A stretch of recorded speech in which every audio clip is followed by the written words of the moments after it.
Matthew chapter number 5 kutoka hapo verse 21. Matthew chapter number 5 verse 21. Can somebody give me that?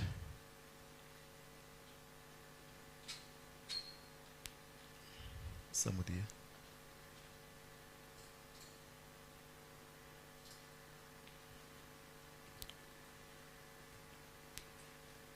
Leo nataka tujifundishe na wanipatia Kiswahili. Leo nataka tujifundishe kuhusu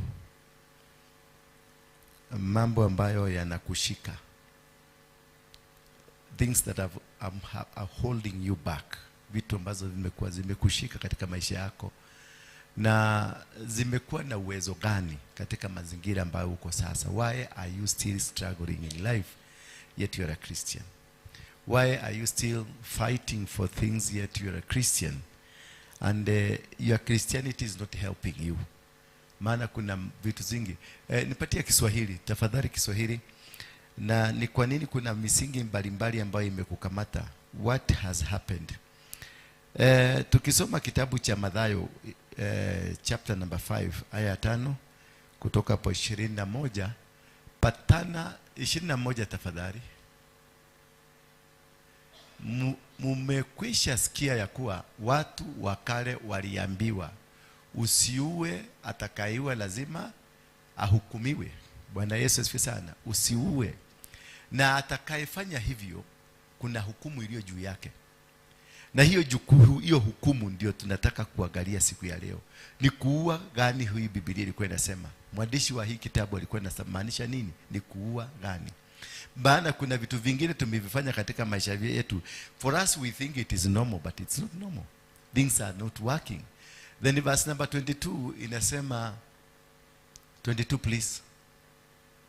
Lakini mimi nawaambieni, yeyote anayemkasirikia ndugu yake lazima ahukumiwe.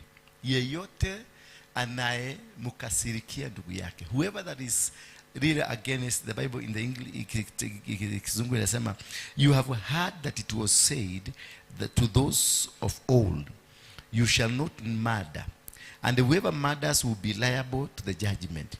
But I say to you that everyone who is angry with his brother will be liable to judgment. Whoever insults his brother will be liable to the council. And whoever says, you fool, will be liable to the hell of fire. So if you are offering your gift at the altar, and you remember that your brother has something against you, leave your gift there before the altar and go. Find to reconcile to your brother, and then come and offer your gift.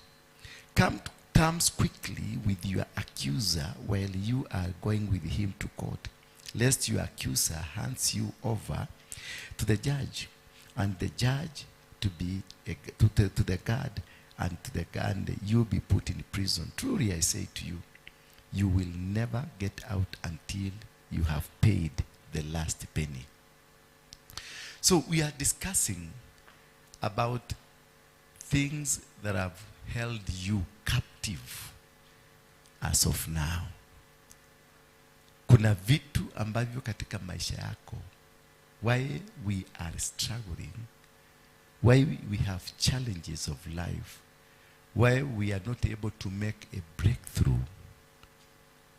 It is because in verse number 22, lakini mimi nawaambieni, yeyote anayemkasirisha ndugu yake lazima ahukumiwe. Yoyote anayemkasirisha ndugu yake lazima ahukumiwe. Alafu anayemdharau ndugu yake atapelekwa mahakamani. How many times have you offended a brother? How many times have you offended a sister? Are you here in church? You hear. But there are many people kule nyumbani hauongei na wao. There are many people kule nyumbani you are kissing with. There are many people kule nyumbani ambao you cannot agree. There are many people outside. Your brother, you are here in church, but you are seated next to a person that you don't talk to. Why? Because there is something that is haunting you. And this something that is haunting, sema anayemkasirisha ndugu yake lazima ahukumiwe. Anayemdharau ndugu yake atapelekwa mahakamani, na anayemuita ndugu yake pumbafu anastahili kuingia katika moto wa jehanamu. Kudharau anayemkasirikia ndugu yake lazima ahukumiwe. Number 1. Anayemdharau ndugu yake, number 2, atapelekwa mahakamani. Lakini anayemuita ndugu yake pumbafu anaongojea nani? Moto wa jehanamu. Those are 3 different judgments that happen in our life. And these judgments are all over because we are doing these things na hatujarekebika. We are still, today you sit here, but tomorrow you do something different. Your brother is there, your sister is there, your wife is there, your mother is there, your husband is there. We are not in good terms. And depending on what you did to your brother, that is how the judgment will come to you. And these things that comes out feelings, zinakuja zinatokelezea wakati you are in need of doing something. We are in the verge of succeeding. You are in the verge of moving to the next level of life. This is the time these things come. And that's what the Bible is saying. Yesu akamwambia, ukajua ya kwamba kuna kitu ambacho, kuna mtu ambaye hamuongei pamoja, kuna kaka ambaye hamzungumuzi, kuna dada ambaye hamusikilizani, na ukumbuke uko kwenye madhabahu, ukumbuke ya kwamba kuna mtu hamuongei pamoja na yeye, na ulikuwa umebeba dhabihu, umekuja kwenye madhabahu kuja kupatiana kwenye madhabahu. Uache dhabihu yako hapo, usirudi nayo, uiwache hapo, ukimbie mpaka mpata reconciliation na huyo ndugu yako, na huyo bwana yako, na huyo mke wako, na huyo mama yako, na huyo baba yako, kisha ndio ukuje ukatoe ile dhabihu, maana haitakubalika. Bwana Yesu asifiwe sana. Anything you give knowing very well there is somebody outside there ambaye hamsikilizani. You are not in good terms with your husband. You are not in good terms with your wife. You are not in good terms with your brother, your sister, your friend, your neighbor. And you come to church to seek God's glory. It won't materialize. Haitafanya kazi. Because kuna mastaka. Mahali popote, when you are coming before God, at the altar of God, and there is an accusation, that accusation will not allow you to be blessed. And this is the reason we Christians, we are facing challenges of life. Because we have more than 20 accusers in our life, but we don't recognize that as a hinge that makes you not succeed, that makes you not become, that makes you not tap the blessings of God. Because the blessings of God will not come where there is no ground for the blessings. You must prepare a ground for you to be blessed. You must prepare a ground for you, God, to lift you or to give you, because the blessings of God does not come in a ground that is not good. Bwana Yesu asifiwe sana. How the blessings of God cannot come to a home where there is quarrel. The blessings of God cannot come to a family that has no stability in form of doing things.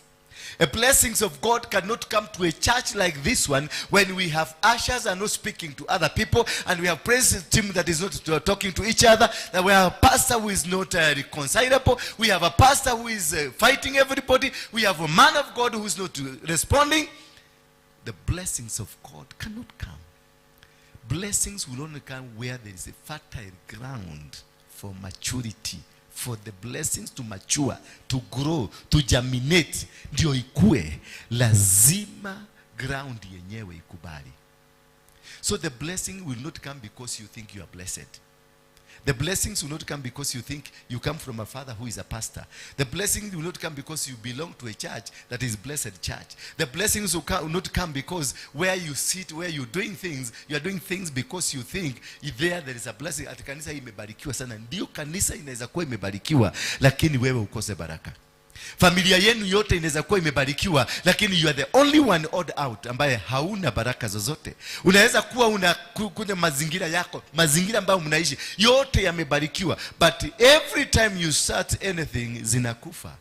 Bwana Yesu asifiwe sana. Because you are not in agreement. You are not in agreement with the blessings of God. Because the blessings of God lazima zipate mahali hakuna hukumu. Bwana Yesu asifiwe sana. Na blessings za Mungu lazima zikuje mahali hakuna kitu kinakuvuta na nyuma. Maana blessings zinakujanga mahali patakatifu. Kwa hivyo lazima utakatifu udhihirike. Lazima njia za Mungu zidhihirike, ndiposa vitu ambavyo vinatokana mbinguni kutoka kwa Mungu vipate mahali pa kuishi. Because hawezi kwenda kuchukua kitu kizuri kutoka mahali pazuri ukapeleke mahali pabaya. It won't work, haitafaulu. And this is what inasababisha Wakristo wengi tumekaa kwenye Ukristo miaka mingi, but there is no blessing coming. Because you are seeking a blessed God, a clean God, but you are dirty. You are seeking the power of God to come into a dirty vessel. You are seeking the presence of God to come where the heart is so dark, so filthy, so yani moyo mchafu. Bwana Yesu asifiwe sana. Alafu unatumai Mungu akuje, unatumai Mungu ashuke. Hawezi kushuka, maana kuna uchafu. Kuna kitu ambacho hakifaulu, hakifanyi kazi. There is something that is not working in you. You need to rectify. So do not even move from one church to another church if you know moyo wako ni mchafu. If you have a cousin you don't talk to, if you have a brother you don't talk to, if you have a sister you don't talk, don't move to another church. Just seek reconciliation. Seek God. Seek to be forgiven so that God can forgive you. Because most of the things that we are having now are because of non-forgiveness. And forgiveness is an altar that speaks in your life that will not allow you to be successful. Kama una moyo ambao you have not forgiven, you will not be forgiven. That is a condition for you to be blessed. It's a condition that was placed in a prayer of Jesus Christ, that forgive us as we forgive. If you have a grudge with somebody, don't even move from that church you are. Don't even go to any pastor. Don't even go to any prophet of God. Because if you have somebody you have not forgiven, you will not be forgiven. And most of the sins ambazo tuko nazo saizi, it is because of the sins we have committed. There is this woman who was sick, and she went to Jesus, and then Jesus told her, your sins are forgiven. Meaning we have diseases because of sins. We have poverty because of sins. We have underdevelopment in our lives because of sins. There are many things around us that are because of sin. There are people who have high blood pressure, had sugar, had diseases in their body, has HIV, has cancer, not because it is a cancer, but a spiritual cancer because of unforgiveness, because of the sin. And when Jesus will come, he will say to you, because you have repented your sin, you are forgiven. Meaning, you are healed. So anything that you do, any success that you need in your life, it is enshrined and compounded in how you relate with God. You cannot have a good relationship with God if you or tap any blessings of God and then expect God to be a blesser of your life. Do not expect anything from heaven, anything, any healing, anything to happen in you if still you're harboring something that is against your brother, that is against your sister. And the Bible says, forgive those who trespass us. Forgive those who accuse you. Forgive those who do wrong things against you. So love them that hate you. Because that's a condition from God. Love them that fights you. Love them that do against you. Love them that plan to bring you down. Because a condition of God is that when you love them, you bring the presence of God in you. So whatever you seek from God, you will get it because you have prepared the ground for you to receive the power of God.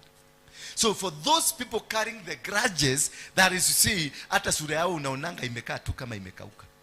Ushaiona mtu mwenye amebeba mahasira? Mtu mwenye ako na mtu hawezi kuongea na yeye. Kuna mtu ambaye hawezi kutembea na yeye kwa sababu anamchukia. Unakutanga hata sura zao zinakaa kama za nyangumi hivi. Maana ni sura inakaa na hasira. Sura haina Mungu, haina yani dole naliliwaga in whatever. Hata ukiangalia mtu hivi unashinda unamuuliza umekasirika? Hapana, sijakasirika. Lakini sura yenyewe imekasirika. Mpaka nyama zenyewe zimejikuja. Anakaa kama ngozi ya ng'ombe ya jogu. Inaita kwa jogu elephant huko nyuma. Bwana Yesu asifiwe sana. Na ukimkuta hapa yeye ndio pastor yule anaongoza kanisa. Akiongoza riba shendele, ukamkuta akiomba rikantaraba seteraba yakanga, lakini ukiangalia sura haipelekani na ile maneno anatoa. Sura yenyewe inakwambia this is not a man of God. Sura inakwambia huyu si mke wa mtu. Kuna mke unaweza kuingia kwa nyumba tu unaona ni kama bomu imekugoga pum. Uliala korora tu na kuangalia hivi unashindwa. Sasa unakuzwa ndio unakuta amekuita kama pastor mwende mliconcile yeye na bwana yake. Lakini kuingia tu hivi na mwanamke anakuambia ataleo ni higwa kenete Mungu. Lakini sura yenyewe akikutolea sura hivi unaona hapa huyu ni shetani mtupu. Anakuambia bwana yangu hakujagi mapema na kujaga saa 8 ya usiku. Sasa hata wewe umeingia ile sura umekutana na yeye. Si hata wewe utaambia mwanaume haki ananiogera yeye niko corona mudo huyo. Kama hii sura mimi pastor mgeni wa nyumba hii nimeikuta hii ndio sura. Yeah? Alafu wewe mzee umeishi na hii sura mwaka moja, miaka 2, miaka 3. Si utaenda pale kwa baka Mongedha ukunywe unakuja saa 8 kama huko Makobe. Ndio unakuja unaingia kwa mlangeti chua. Ndio usiokutana na hiyo sura. Bwana Yesu asifiwe sana. These are things that happen and these are things that have hindered your success. Sio vitu vikubwa vinakuzuia. Wachana na huyo mama unaonanga amekuroga, wewe ndio mrogi. Wachana na mama huyo unaonanga ati yeye ndiye alikufungia baraka zako, wewe ndio ulijifungia kwa mume wako. Maana kuna baraka lazima zitoke kwa mume wako, kuna baraka lazima zitoke kwa mke wako, na hauna hata kidogo. Sura ni nyangumi. Bwana Yesu asifiwe sana. Oikalete ukotakavia. Have you expect God to come how? Uko church na unakaanga stony face 24/7 stony face. Hata watu wakikutana na wewe wanakuogopa. Unakutana watu wanapita hii wakikuona unaenda hivi because your face is stony face. And then you expect any blessings? No. Hata pesa inajua kwao, pesa inaendanga kwao. Ukikuwa na sura mbaya pesa haiwezi kukuja. Bwana Yesu asifiwe sana. Si unaona hadi road hata kama ako na sura mbaya kwa sababu ya pesa anaanza kuona sura yake imeanza kukua mzuri. Nikatubo tu ndio kanakujaga tubo tu hadi road tunakujaga hapa. Kamevai kamefura hivi kanaenda hivi. Kwa sababu hadi road kutoka huko kwetu Murang'a. Yanakwambia kijana kuna hadi road mmoja alikuwa huko Kayole. Kule nilikuwa naishi alikuwa nakuja. Kijana, hii nyumba tulijenga na mama yako. Kwa sababu hujalipa rent miezi 2 na tulijenga na mama yako. Sasa nataka uvuge ama utoke. Sasa amebeba kufuri. Unajaribu kumbebeleza lakini anakuja sura ile, sasa inakuja ile ya Radi Road. Unajikuja. Bwana Yesu asifiwe sana. Kwa hivyo Biblia inaendelea kutuambia ya kwamba but I say to you that everyone who is angry with his brother, everyone who is angry with his brother, his sister, his pastor, yani any brother, kama uko na makasiriko, kuna hukumu juu ya hiyo makasiriko. Kwa hivyo wacha kubeba makasiriko, because makasiriko hii ina generate magonjwa ndani yako. Watu wengi hapa tuko na pressure kwa sababu ya makasiriko. Kwa sababu ukikasirika hata ile acid iko kwa mwili inateremka. Makasiriko inajenga nyumba ya shetani ndani yako. Makasiriko inajenga kitu kibaya ndani yako, and that is why unaona kama sasa Ruto akiongea tu na ukena makasiriko unasikia nyumba zimechomwa. Si ati ni watu wanataka kuchoma. Ni roho ya makasiriko. Unakuta mtu anaona supermarket ya mtu anaichoma tu. Unachoma tu supermarket ya mtu kwa sababu ya makasiriko ya baba. Maana Ruto ni baba wa taifa. Na amekasirika. Anasema watu wakienda wachapwe risasi, wakienda hospitali, wakienda jela. Kai. Your father.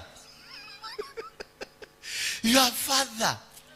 Ndio amenena hiyo maneno yote. Ndio unakuta kijana naye anafanya nini?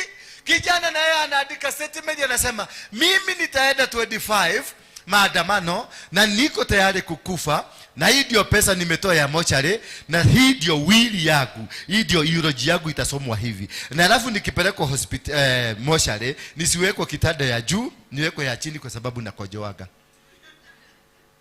Do you know hawa watoto wote wamekufa? Ule wananyuki, huyu wa Kiambu, ule mwingine, wote walikuwa wameandika wili. Wote wote wamekufa, walikuwa wameandika huyu amekufa, huyu ana mimic huyu wa Monyoro. Wow, KK alisikia ati amepigwa, si alisema hiyo? Tumesikia nikajikuta biguni. Si alijikuta huko. Alinyogwa na mate. Akajipata wapi? Biguni. What you say, ile kitu ambayo unasema ni kitu, na hiyo inatokaka na kitu ambacho kimechangia. Hawa watoto wote wanaandika hivyo kwa sababu baba yetu Ruto na yeye ako na nini? Na makasiriko. Na wao wanakuwa na nini? Na makasiriko. Wakiona police station wanaichoma. Ndio wamefanya nini? Wauliwe kwa sababu baba alisema wapigwe Elisa. So anything that you say, the angry nature of life, inakuanga na matokeo, inakuanga na hukumu. Na hiyo hukumu sasa ndio Kenya, tuko kwenye hukumu hiyo. Kenya tunasava because ya hukumu ambayo imetokana na baba yetu, imetokana na watoto, imetokana na kina mama na kina baba na mapasta na kila mtu, maana tunaogeaga with angry faces. Na unajua mtu angry ni angry. Bwana Yesu asifiwe sana. Somebody who is angry is very angry. Bwana Yesu asifiwe. And even so, but I say to you that everyone who is angry with his brother will be liable to judgment. Sasa angalia, our Father is angry with us, and thus we are angry with ourselves. Sasa wakati unaandika unasema eulogy yako itasomwa hivi. Are you not angry with yourself? Who is it that want to go at your tender age, at your 25 years old, at your 30 years old, at your 15 years old, that you write a will, a eulogy? This is how you shall lead my eulogy. Why are you so not contented with your life? Atunataka kuishi katika hii dunia. Why don't you? Ni kwa nini hutaki kuishi kwa hii dunia? Imekukasirisha na nini? Unasema I have got nothing to lose. Why? You have got nothing to lose. You have a body. You have a body to lose, and this body is so precious to God, because God does not look at you as a tree. He sees you as a body, and it is a body that God lives in your body. The Spirit of God lives in your body, and this body hauitaki, unaitaka kuirusha. Ni nini imekukasirisha na mwili yako? This is a judgment, and this is why you are suffering. This is a judgment ambayo imeingia kwa nchi kama hii, kwa sababu tulikasirikia the temple of God, because the body is the temple of God. How do you work around with this temple of God? How do you behave with this gift that God gave you? Body is a gift from heaven, and this gift from God is maintained by the power of God, by the Holy Spirit.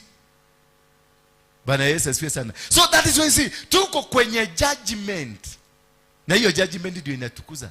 Unakuta mtoto ameenda amejinyonga. Kuna kingine nimesikia saa hii kutoka Nakuru, ati kamekasirishwa na mama yake, kanataka kukula mchere na mama anasema kakule mukimo. Kamekasirika, kameenda bedroom, kamejiweka mukada, kameenda.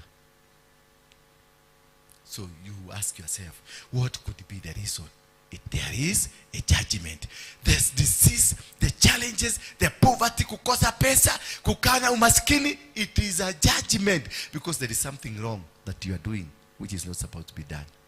Na kama tugeza kubadilisha na tutoke kwenye that kind of a judgment, because what we are doing, it is based on an altar, and this altar is an altar that kills, an altar that speaks in your life in an intention to kill.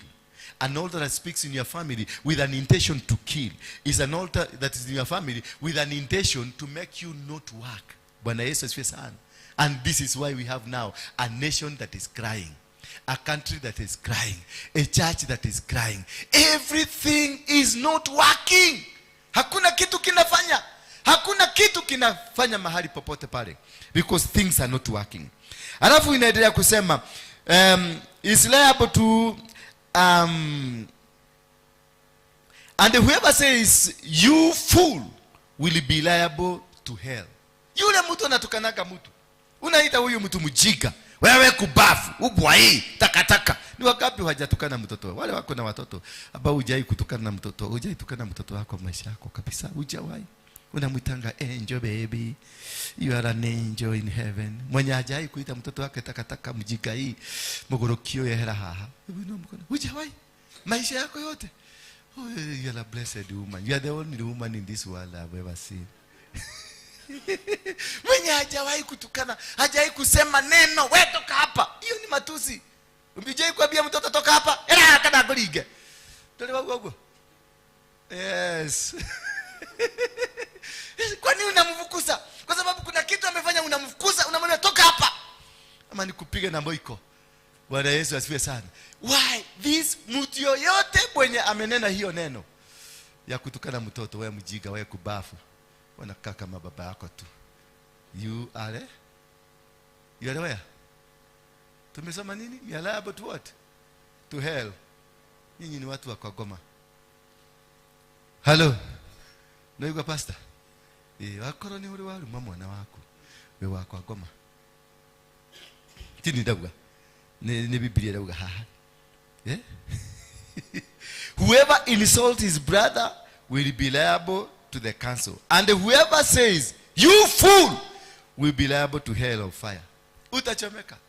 Kwa hivyo lazima ujue ya kwamba kuna msingi uliandalia mtoto wako, ama wewe mwenyewe kuna msingi uliandaliwa na baba yako, kuna msingi uliandaliwa na mama yako, kuna msingi uliandaliwa na mwalimu mwenye alikwambia kubavu, you look like your nose. Yes. Mwalimu alikutukana, na huyo mwalimu alikuandalia mashida ambayo uko nayo sasa. Hiyo ndio mapango, hiyo mashida unayoyapitia yaliandaliwa na baba yako, yaliandaliwa na mama yako, yaliandaliwa na mchungaji wako. That is why you can never find a solution, because you don't understand iliandaliwa wapi.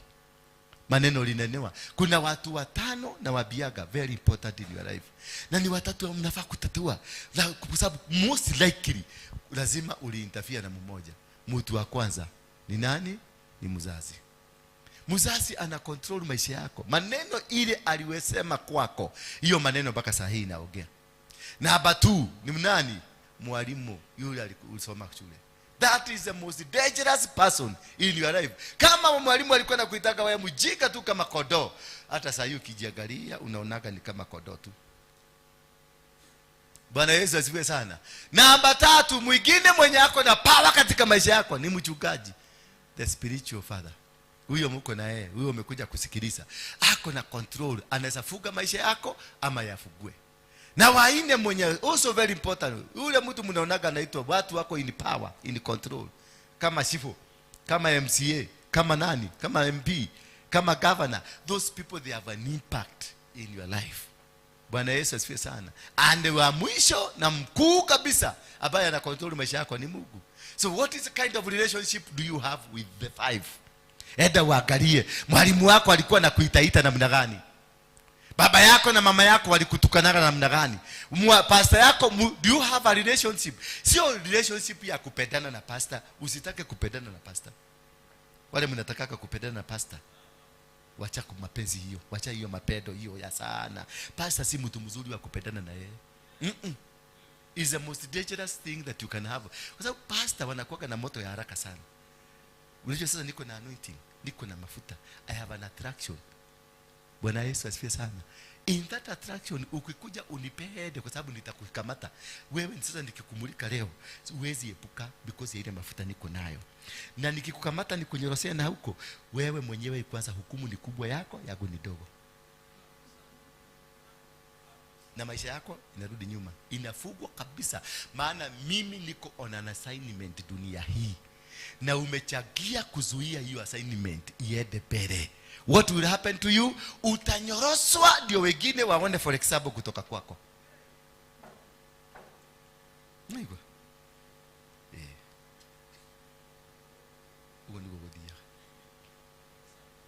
utakuwa for example kwa wengine, lakini mimi nitapelekwa kwa karumu kengine na Mungu anitengenezee wapi na hamtaona.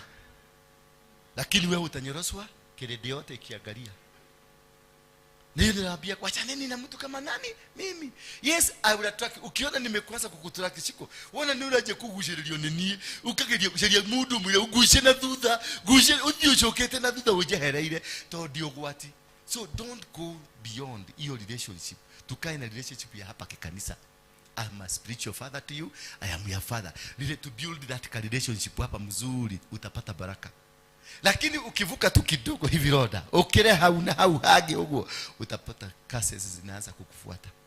Na zinakufuata kwa sababu ya nani? Ya mimi. Kwa sababu Mungu anataka kunizuia usinipeleke pale. So kukuzuia aiko kuikiria mwaki na karai. Ndio imagine wikiria mwaki na karai. Ruo ringangana na mwaki na karai na doli ule ungehota communicate nake. Niĩ ndĩ na kaundu ga system ndathi na harĩa ndutwaragia nake. Wewe ukite guku tondu niĩ nĩ njaragia nake. Rĩu njarie nake ngwire. Rĩu nĩ guku tondu ndĩragwĩthĩra na harĩa. Na rĩu we ndihota gũka gũkwarĩrĩria. Na wewe kwanja rĩu wewe ukite kũngũithia. Rĩu nanyita maũndũ ta macio. Rĩu ũgũcugurikĩrwo na harĩa. If it is a relationship, build a relationship, mkae pamoja. Bwana Yesu asifiwe sana. Mfanya nini? Mkae pamoja, mtabarikiwa na mtaenda bali. Lakini sio kale ka relationship kakufyonza, nikule hapa leo, kesho nikule hapa, kesho ingine nikule hapa, kesho ingine nikule hapa, kesho ingine niende hapa. Hiyo sasa inaleta vita katika maisha yako. Maisha yako yote inakwama. Unawekwa kwa karumu kama kale, ushughulikiwa kule kwa sababu now you are a demon. Bwana Yesu asifiwe sana. Najua ni vizuri niwaambiage tu story kwa sababu ninaona macho mingi na niangalia vizuri. Na ni vizuri kuangaliwa kwa sababu itakile modo mshongi. Ni vizuri kuangaliwa. Hata mimi napendaka kuangaliwa Jerry. Yes, niangalie tu lakini ujue kuna moto. Na ujue mimi kukuja kwako kukushika ni rahisi sana. Huwezi kubaliza masaa matatu mimi kwa sababu niko na kitu kingine iko juu yako. Na sasa wale wa shetani wanaweza taka hiyo ifanyike haraka haraka. Kwa hivyo wataingia ndani yako haraka haraka ukambia sasa ndio wakati wako. This is the time of your breakthrough. Bwana Yesu asifiwe sana. So ukikutana na maneno kama hiyo inafanyika katika maisha yako. Na ndio unasema katika verse number 25 inasema verse 24. 24. If you are offering your gift at the altar and there you remember that your brother has something against you, leave that gift there before the altar and go. So you don't go with the gift, you leave here. Ndio ukibie kwa brother yako, uende msikilizane ndio ukuje.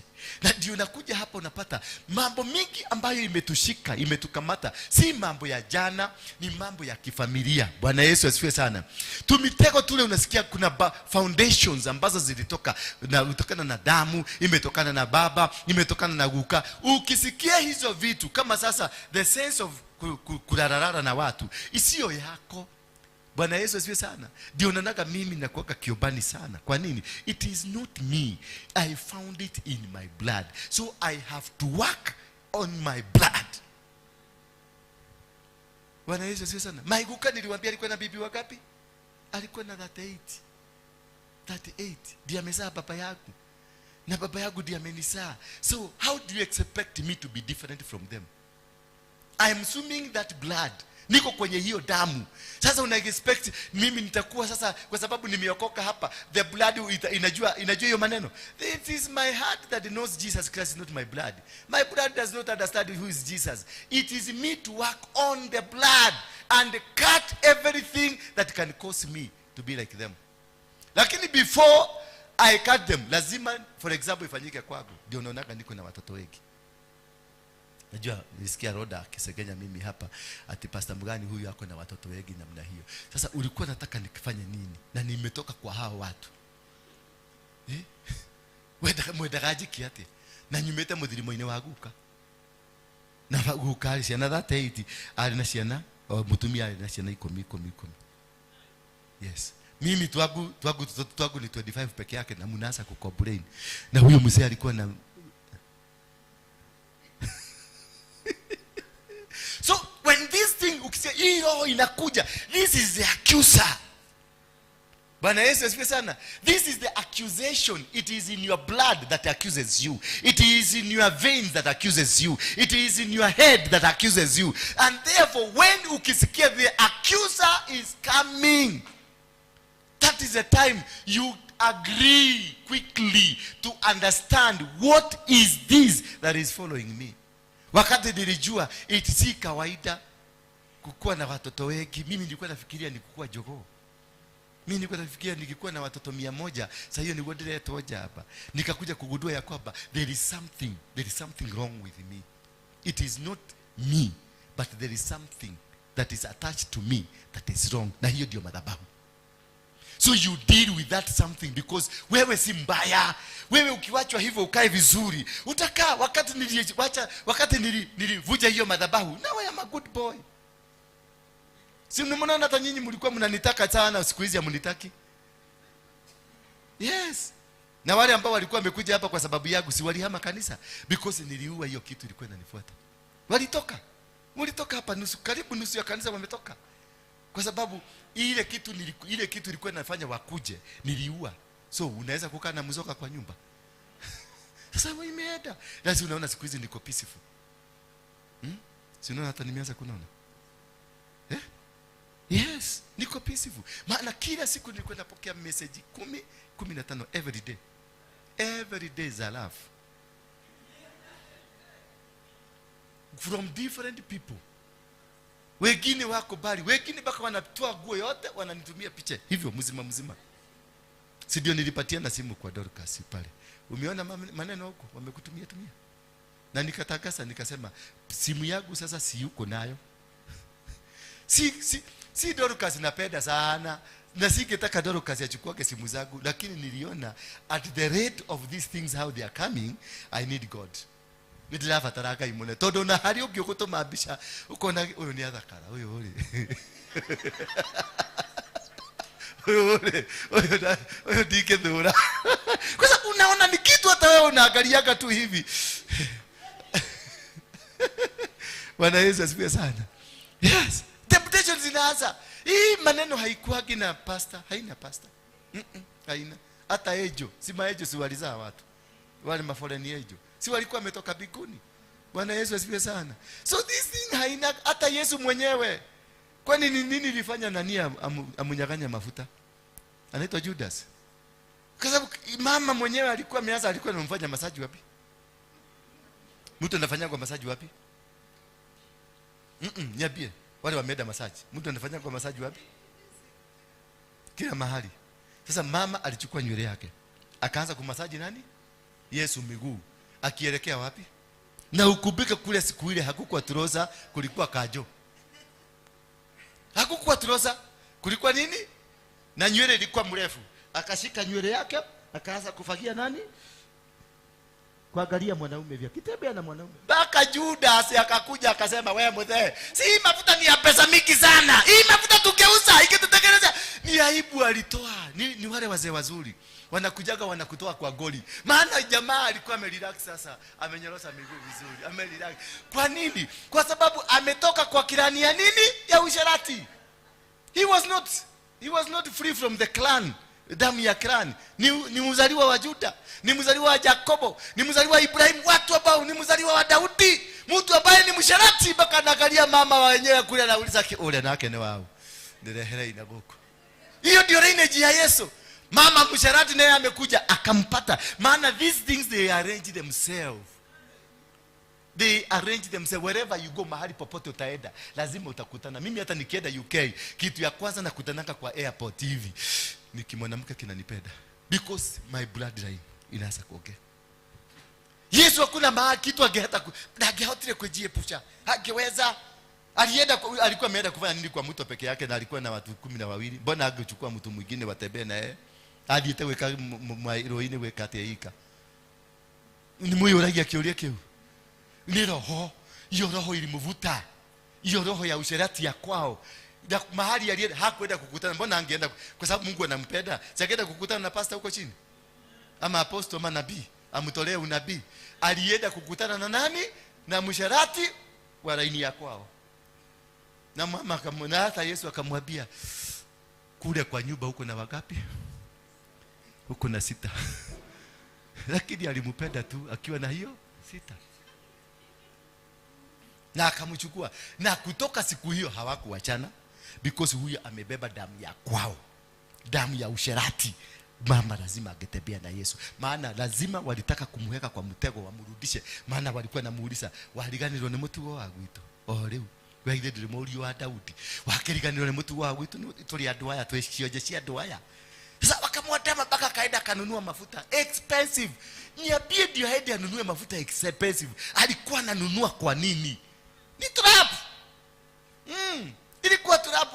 Amemtrap na njia zote, amemtrap, amekataa bakajua maguta nimo. Utaepuka. Ndio ndete maguta. Mundu ngeteka kuna kirieriaga. Na mzee alikaa chini na akanyorosa miguu na ikaanza kufanywa masaji. Na akanyorosa hii moja hivi, akapatia na vizuri, ikanyorosa mama kanywele mzuri, akaanza kuchukua na nywele. Hey, sometimes you need Judah in your life. Mwenye anaweza kukusave. Maana ukifika hapo haukuagi na break. Na haijui mama mzee, haijui mzee, haijui utakutaka kasiana kama haka kako na guka wa 70 years, 98 years. Na kana furahia ukikauliza mind your language, kana kwambia mind your language. Why? Because kule msisi ametoka, ndio hiyo imemkamata. Alafu mnakuja hapa mnachukia mtu, mnapiga mtu na mawe, lakini ni msisi ndio kule ametoka. Bwana Yesu asifiwe sana. Usipo address mzizi ya kule umetoka, hauwezi. Mimi nilikuwa najaribu nikihubiri hapa tu, si juzi hapa nimekuwa redeemed. Juzi tu hapa. Ukiangalia kisesheni zangu zote nimeakisiwa ni za usherati. Sijaiakisiwa ati nilikutwa nikikunywa pombe. Nimeakisiwa na usherati. Tulitoka na huyu hapa kidogo kwenda hapa, tukasemekana tulikuwa naye kwa kitanda. Tukaenda na huyu kidogo na hapo chini, tukasemekana usherati. Si akisi kuiba pesa.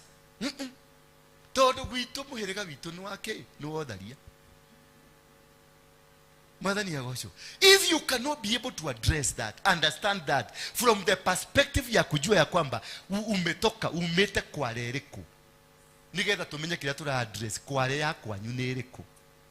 Kama umetoka kwa kware ambao ni ya wachawi, hata ukuja hapa madha uine haha na uine ginya ili kama ikuruke, kila turi kwa akiusaga nakyo ni orogi. Yuko nora kararora. Unakareka kama idhogo. Ni kaje kile maidhogo ndaigwa haha. Ndaigwa kindu kia bakwa. Tacoka ndathithite ndaigwa haha. Mundu akai. Tugo kwandira kwa riu. Oera. Tondu kwa rere umite ni arogi. Kile gikumaga thutha niki accusation ilio kwa accuse nacio. Ni arogi. Bwana Yesu asifiwe sana. So don't expect you to be accused with something that does not belong to you. Ukisikia watu wakikusema ile jambo wanakusema, uko tafuta kwenu iko. Si wewe wanaona mizimu ya kwenu. Wanaona generation, wanaona guka, wanaona social. Si wewe. Kuna mtu unakuta hapa ni munabii mzuri sana. Kuna mama fulani hapa rafiki yangu, ni nabii wa Mungu. Lakini akishika microphone hivi akienda kanisa yote, unasikia kana nabii. Ni nini? Maana guka ambaye ni mugaga ndiye alikuwa anatokelezea watu. Akianza kuhubiri, unasikia neno, mama anakutolea neno, anahubiri neno mpaka kanisa mzima inatetemeka. Lakini accusation hapa inatoka. Ndio Biblia inatuambia katika verse number 25. Inasema namna gani? Inasema come to terms quickly with your accuser while you are going with him to court, lest your accuser hands you over to the judge. Maana accuser akikushika, come quickly, uelewe, ujue uitone kwa udharia, uanze kushughulikia udharia. Hiyo spirit udini, otherwise itakukamata, na ikikukamata itakuingiza kwa udharia na utafugwa na hautatoka huko tena.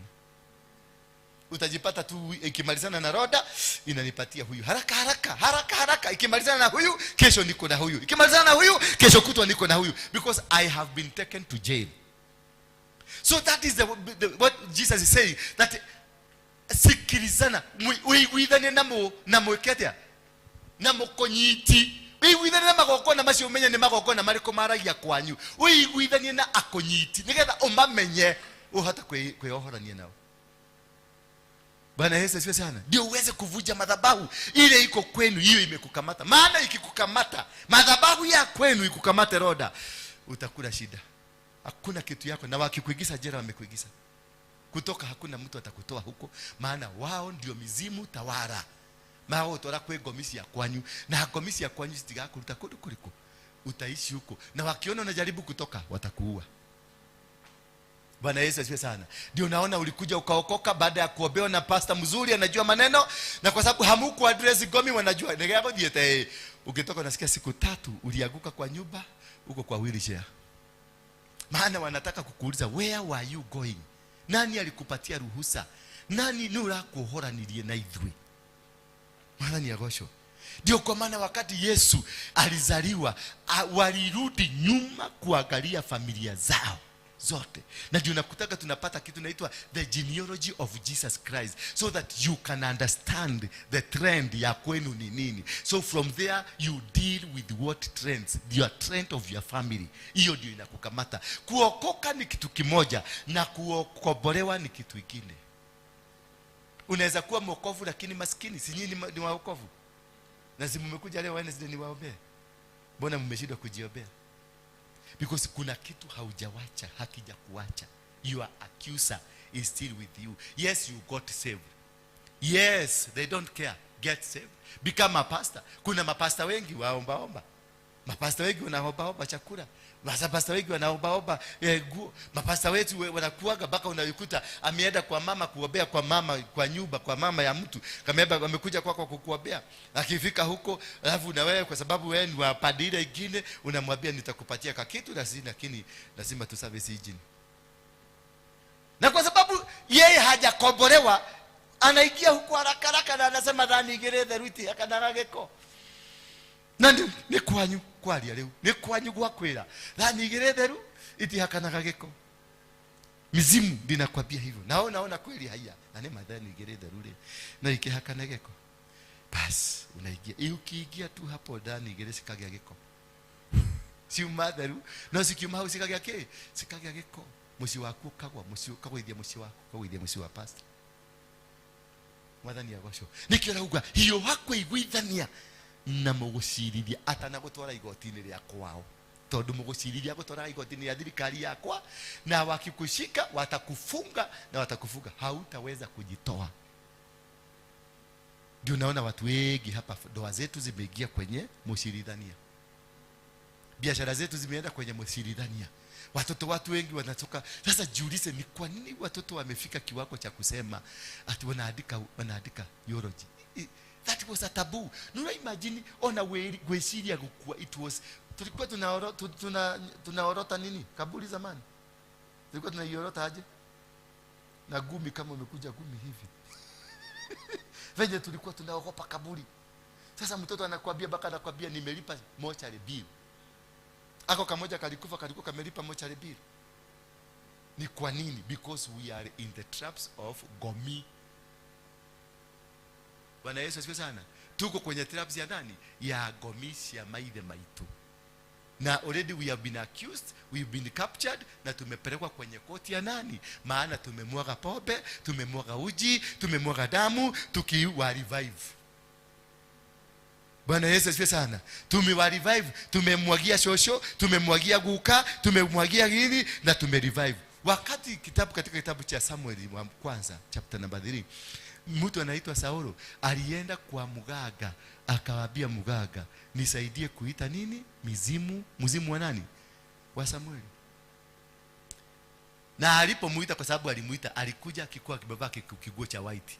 Alikuja akatokelezea Saulo, naye akamuuliza ni kwa nini umenisubua kutoka kule ninakaaga?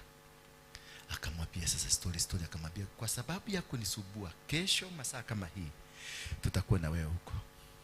So when we have invited the spirits of the dead, that is now our children are taken. Accidents. That's why you can have a rogue president.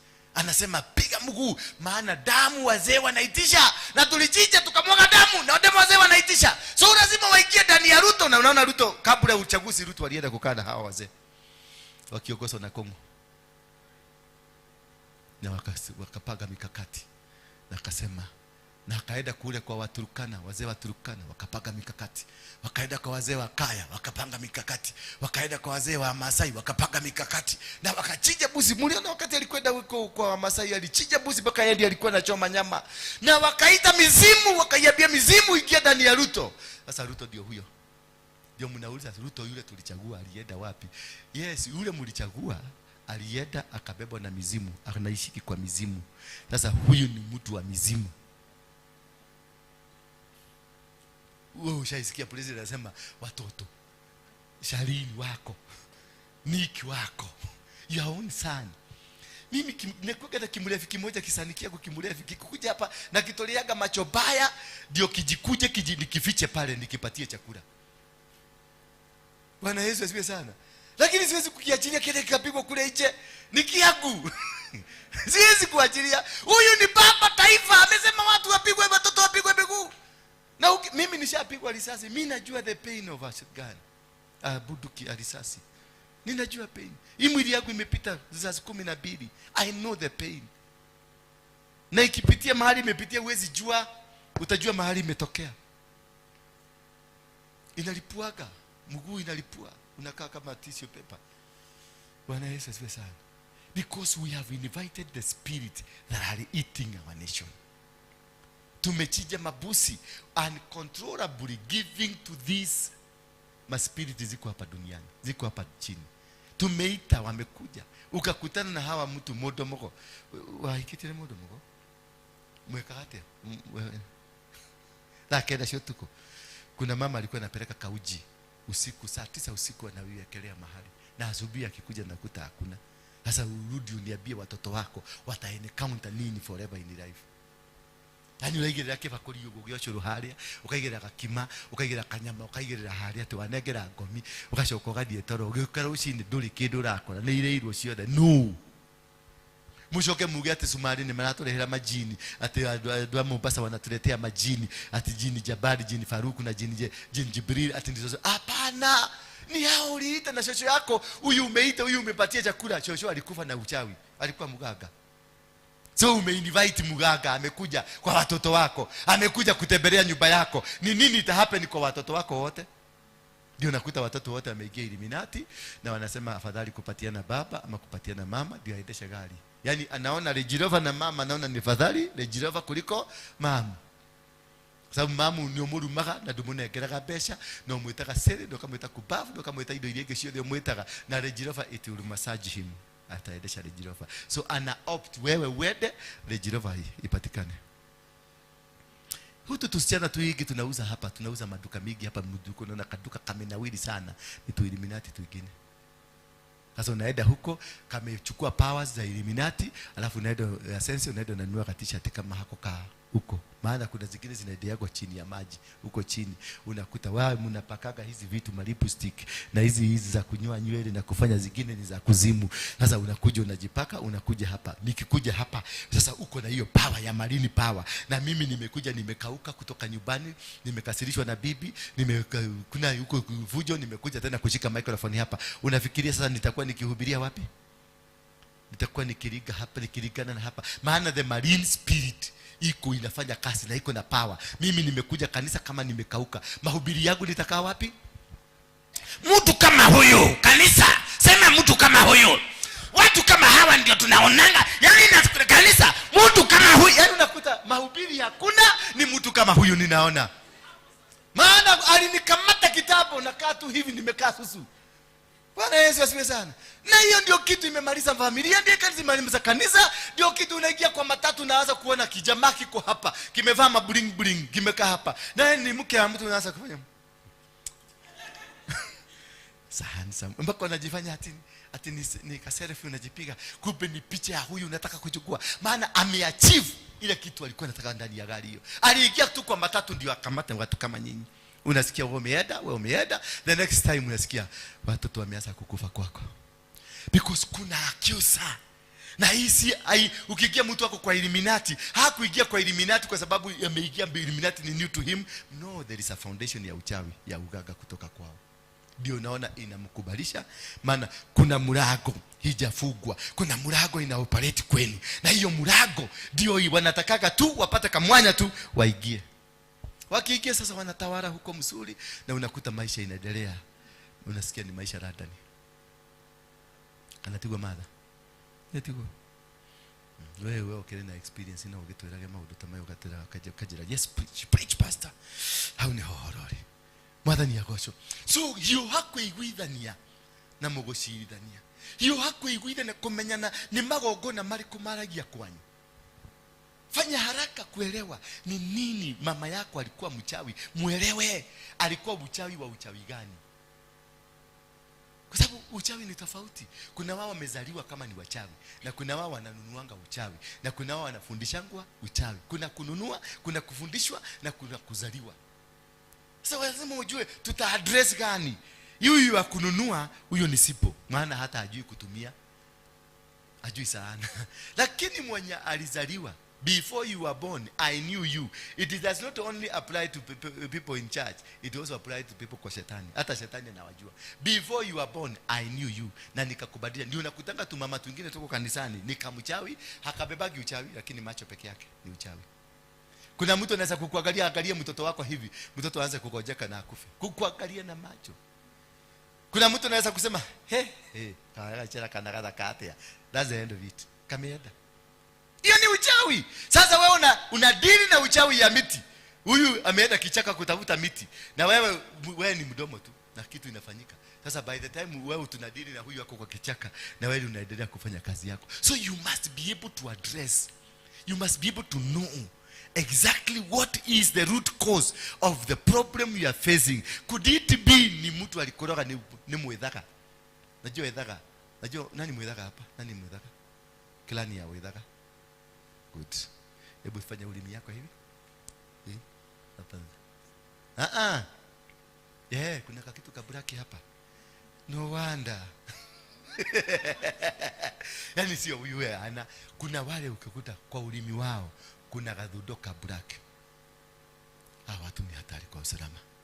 Hawa watu anataka kukuteremsha kwa simu in 10 seconds na wishe na weda.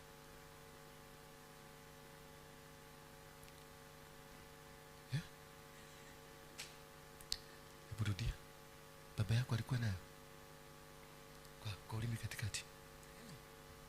Na uogopi ukisema zaidi umejua huyo ni mzee hatari. Sasa ndio nimejua shida yako inakuwa wapi leo. Na umeona miaka hiyo yote tuko hapa sikuelewagi, leo nimejua what is eating you. Ni baba yako. Maana hiyo ukiona ama kanywele ama kanywele ama kuna ako na nywele kwa masikio. Alikuwa na nywele kwa masikio. Yes, huyo ni mchawi hatari. Hahitaji mti, anahitaji tu kukuangalia. Unakauka tu. Unaona mtu anaenda tu unakauka, unateremka. Oh yeah. So these are the things. Go for home. Ulisa, wewe muhere kwa waliko. Kule uliolewa. Nenda ujue huyu mwanaume alikuoa ama huyu mwanamke ulioa ni wa muherega gani, walikuwa wagani. Kuna wengine wanaitwa Wajiro. Ajiro pia na wao kuna Ajiro, Aidherado. Walikuwa wachawi, wabaya. Ndio walikuwa wanatumika katika visa vya uganga. Bwana Yesu asifiwe sana.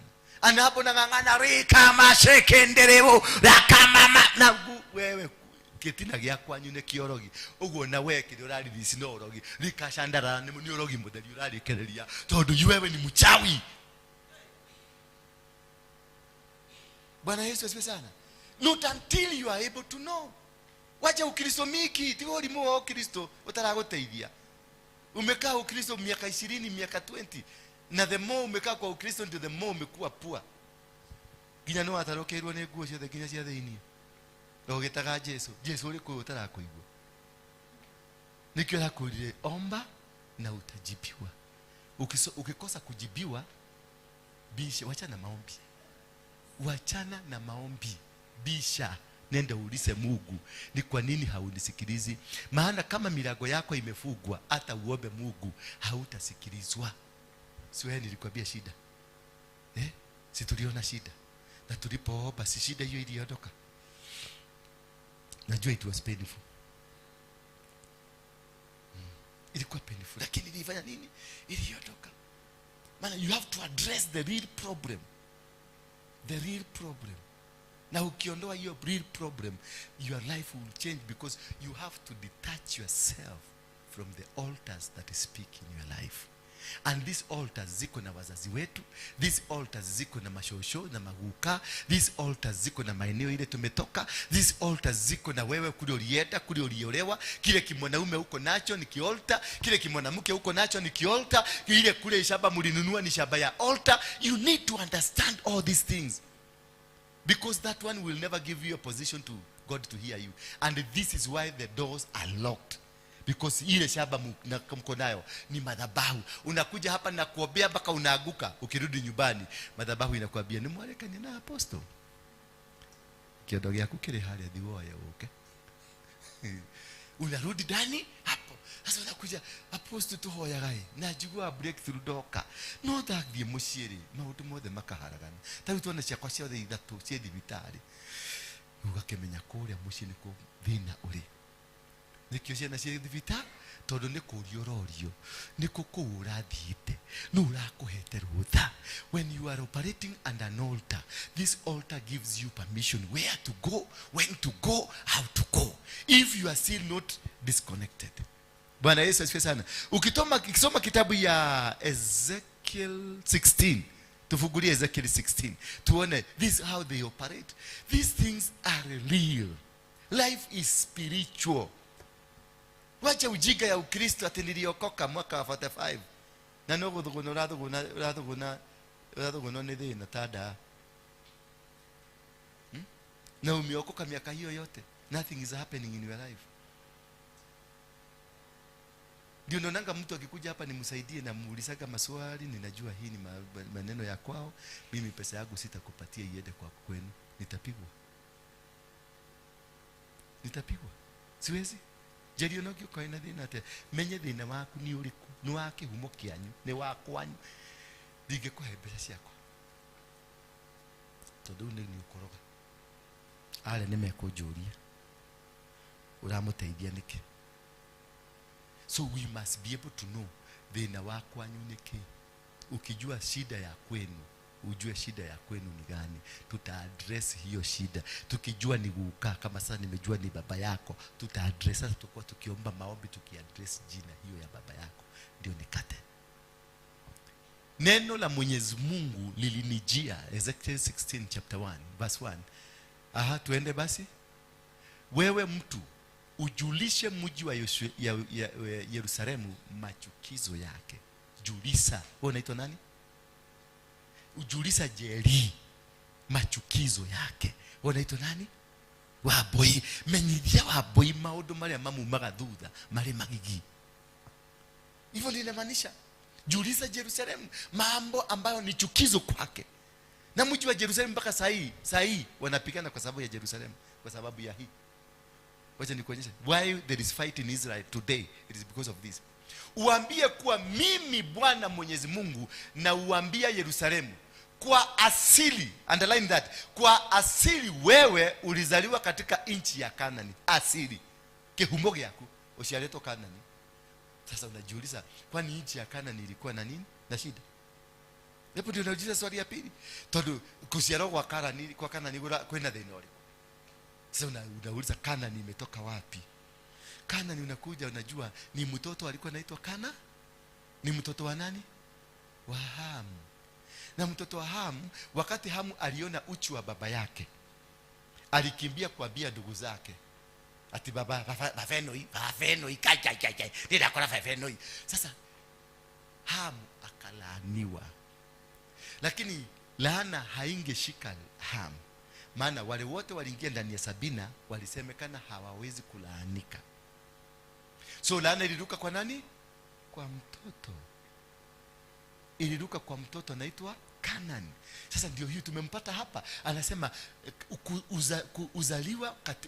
wewe ulizaliwa katika nchi ya Kanani. Weciaretwo mugundaine witanitio na mundu wina kirumi. Ugo mugunda wanyu ni kiru. Sisi ni muranyita hii kweli kana ni ndire yariria haha. Ati ritwa ria kindu niritaminaga uria gutwika. Ritwa Jeri no lidetermine maisha mako. Nikioronie mundu gwetwa Jabezu alienda kwa Mungu kumwambia nibadilishie hii jina ni ya uchugu. Sasa hii shamba Jerusalemu mali imejengwa Nairobi. Nairobi, hii shamba ya Nairobi inaitwa na Kimasai inaitwa na Masai jina Nairobi Engare. Bwana Yesu asifiwe sana. Imeitwa ni jina ya Kimasai, inaitwa Nairobi Engare, maji baridi. Sasa tunawapeleka chini ya madhabahu ya Wamasai hapa Nairobi. Ndio naonaga Masai peke yake ndiye amekubalishwa kwenda kuomba parliament. Peleka Mugikuyu huko, utaambiwa umepeleka Mugike. Ng'ombe ya Masai ndio inakubalishwa, inakutembea Nairobi mzima ikikula nyasi, na inakula mahali na hakuna mtu anaichuka, na Sakaja hawezi kuishika.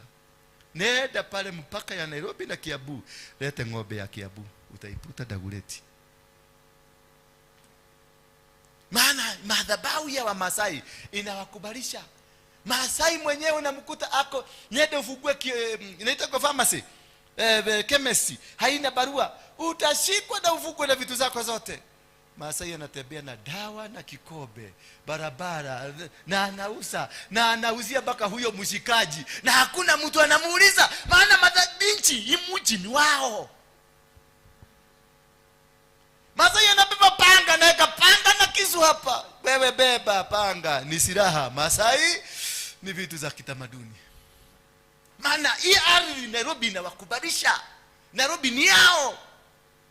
Bwana Yesu asifiwe sana. Masai anakuja na ng'ombe zake, anatengeneza, anaenda pale Kamukoji anatengeneza hapo, na zinakula nyasi hapo, hakuna mtu ataziuliza. Peleka zako huko, utazikuta Dagoretti kwa Kajo. Why? Because they have the right of ownership ya Nairobi. Sisi hatuna. Sisi Nairobi hatuna ownership, hatuna right ya Nairobi. Ndio unaonaga ni mahagaiko. Nenda pale Kibera, kwa wale tulienda crusade ya Kibera, mlipata nyumba za matope? Na huyo mtu utamkuta pale kwa stage ya kwenda kwao huko Busia, amebeba bagi, ametoka wapi? Nairobi, capital city. Na anakuambia hakika, na familia yake anaongea vizuri venye ametoka Nairobi, na ni nyumba ya matope. Sasa unaniambia hiyo tuko na akili mzuri kweli? Hatuna akili mzuri. Maana we are not related na Nairobi at all. Masai anatembeaga, maana umekuja kwenye mazingira ya Kinairobi. Na mazingira ya Nairobi ni Manyata. Kwa hivyo huyo mtu wako Kibera, mtu wako Mukuru kwa Ruben, ndio ndio slums Nairobi haziwezi kuisha. Maana mazingira na tamaduni na kule Nairobi imetoka kwenye mazingira ya nini? Ya Manyata. Sasa fukua wewe baba, nani amekuwa huko? Tuweke hiyo kitu tumalize. Naona hiyo kitu kadhire kwa. Uambie Yerusalemu ya kwa asili yake, kihumo yaku. Umesikia? Katika nchi ya Kanani, baba yako, underline number 2. Baba yako alikuwa Muamori. Sasa unauliza, kwani Waamori walikuwa namna? Unajua Waamori, usome katika vitabu vizuri sana. Waamori walikuwa watu wapinga Mungu, walipigana na watu wa Mungu. Kwa hivyo baba yako si hapendi Mungu. Bahari umezaliwa ni laana. Baba yako hapendi Mungu. Twende na mama yako sasa. Mama yako alikuwa nini? Wahiti walikuwa wachawi. Sasa imagine kule umezaliwa Kerumine, thoguo ndendete Ngai, nyokwa ni murogi. Wewe weke. You are a concussion. Nikiona kwa behave kama goroki andothe makona bomu. Unakuta familia mzima, ukiingia kwa nyumba familia mzima unaona watu wote wametulia. Maana shida imeingia packaged. Verse 4. Ikasema namna gani? Siku ile ulipozaliwa kitofu chako hakikukatwa wala kuoshwa kwa maji, kusuguliwa kwa chumvi, wala hukuvishwa nguo za kitoto. Yani mukonyo waku nduri warego kuri thoguo murogi. Nikiona woke behave ta murogi, na nikiona mathina magikuma thutha tondu nduri warego mukonyo. Kitofu chako bado ndio unakuta unavutwa na shosho. Mtoto wako akienda mahali anavutwa na shosho, maana kitofu bado hujakata. You are still connected. Wakati ulizaliwa haukukatwa, kitofu hakikukatwa. So you are still una feed kutoka kitovu cha mchawi, kitovu cha rana, kitovu cha kila kitu. Alafu behavior yako una behave connotation ya vitu kama 5. Are you seeing the point? So ndio yeye akamwambia ijulishe Yerusalemu mambo yake yaliyo chukizo. Sasa ukisema Bwana Yesu, nimekuja kwako, naomba unisamehe dhambi zangu, nimeokoka, kutoka leo sitarudia dhambi, mimi wa Yesu na milele, niafuta kwenye kitabu cha mauti, naandika kwenye kitabu cha uzima. Sasa hiyo imekusaidia na nini? Imekubadilishia maisha? No. Hiyo sasa ni kuokoka, upate platform ya kuchimba. Wewe sasa uchimbe, uende deeper ndio ukate mizizi yote. Wakati Yesu alizaliwa siku ya 8 kama Myahudi alitahirishwa. Baadaye wakamtolea nini? Dhabihu kama sawia na mwana wa Kiyahudi. Wakatoa dhabihu ya nini? Njiwa. Ya nini? Na hiyo nyingine pigeon inaitwa nini? Wakikundi wanajua. Yetakwata dutura, dirahoge na kamutu. Aliinuliwa madhabahu ya kwao ndio alipe deni, akuwe disconnected na madhabahu ya kwao. Akatoka, alitahiri na siku 8, akatolewa dhabihu ya kwao, kisha akapelekwa madrasa za kwao. Akiwa na miaka 12 akafundishwa. Kutoka hapo akaenda kuzunguka India, akaenda kuzunguka kule kwingine, akaendeleza kazi ile Mungu alimuitia hapa duniani. Kama hasingefanya hivyo, hangefaulu kwenye kazi Mungu alimuitia. You must be connected and what God told you, na ujidisconnect na kitu ambacho kinaweza kuwa kinakuzuia. Si kuokoka. Hapana, si kuokoka. Mimi wakati niliokoka niliendelea kufuatwa na Mugike. Wakati niliokoka ndio nyumba zangu zilichomwa na Ninajenga alichoma gari zangu 6. Nimewaacha na tulikuwa tumekula kiapo. Baka wakati nilidisnounce kiapo ya Mungike ndio waliwacha kunifuata. Na nilienda nikaisema yote, venye tulikuwa tunasema yote, nikaisema. Kisha nikagundua ni guka yangu ndiye alianzisha Mau. Alikuwa anaitwa General Warugi. Ukienda ile barabara isile itakuwa General Warugi Street, huyo ni guka. Kumbe mimi sikuwa mimi, nilikuwa huyo guka. Nikiodeka hatu maudo na miaka 21, lakini nilikuwa nafanya vitu kama za mzee wa miaka 300. Si watu wote mlikuwa nafikiria kama mimi ni mzee? Si hata ukikuja ulikuwa nafikiria unakuja kukutana kama mzee? Unaona nikiwa mzee? Hapana. Zile vituko nimefanya hapa Kenya ni za mtu wa miaka 300. Thinking na kila kitu. Ile hata unaonaka si hata kelele yangu si mnashangaka natoaga wapi? Kwa sababu nilikuwa napatia na kelele ya Ugekuyu na sikufundishwa. Nilikuwa nafundisha mama yangu, nilikuwa nafundisha baba yangu. Kumbe kama mzee alikuja kakaingia ndani yangu. Kuna mwingine hapa ni tumama ta miaka 800 hapa. Nafikiria mtu yako alafu unaoa mtu, unafikiria mtu wako 25 years, unampeleka kwako alafu unaona venye ana behave. Hebu tuangalie characteristics. Kwa wale wamezaa tusichana. Una kasichana unakutanga kakiwa na miaka 2 kalikuwa kanapika chakula na nyota. Unaona kana behave kama mama, kana kuja guo kama mama, kanafanya tu vitu kama mama, kanaosha tu vipo kama mama. Kakiwa na miaka 5 kalikuwa na huyo ni shosho. Kuna vipi unakutaka ni kipiki kama mimi nilikuwa kipiki kidogo hivi. Nilikuwa na control maubwa na vipi zingine zote. Nilikuwa na wachapa viboko. Nilikuwa na walalisha nikiwa kipi. Nalalisha na unajua vipi vyenye vitakuwa vibaya. Nalalisha vipi 100 vinalala chini. Kila kipi na kiweka viboko bili na hakiwezi kuuliza. Mimi nilikuwa nani sasa hiyo? I was an old person. Bwana Yesu. Sasa kuna mtu hapa, mko hapa wengi hapa. You are too old. You are about 300 years. Alafu urudi wewe mtu uchukue mtu kama huyu. Watu nironi ile mbohiki. Akikinya nyumba kwa ni shosho ruginya behavior. Hata vijana nalala kwambia dogeta irio cia hau ni ukuoya. Namuza wachiko ndokoje kagera irio ana edwo ye hau to ni cugura riria ndoye irio hau. Bwana Yesu asifiwe sana. Hebu jiulize, jiangalie wewe uko na miaka gani? Muulize mwenzako, unaona tani na miaka gani? Uliza mwenzako tu, muulize unaona kama uko na miaka gapi? lakini unakutaka ni ulimutu kama yang kama huu, lakini ukimwambia kitu anarudilia. Unakuta anagoshokelea maita anarudilia kwa kitu kamoja mpaka unakuta anainsist anakuvilia kwa hiyo kitu kamoja tu. Unaona wewe unesha wewe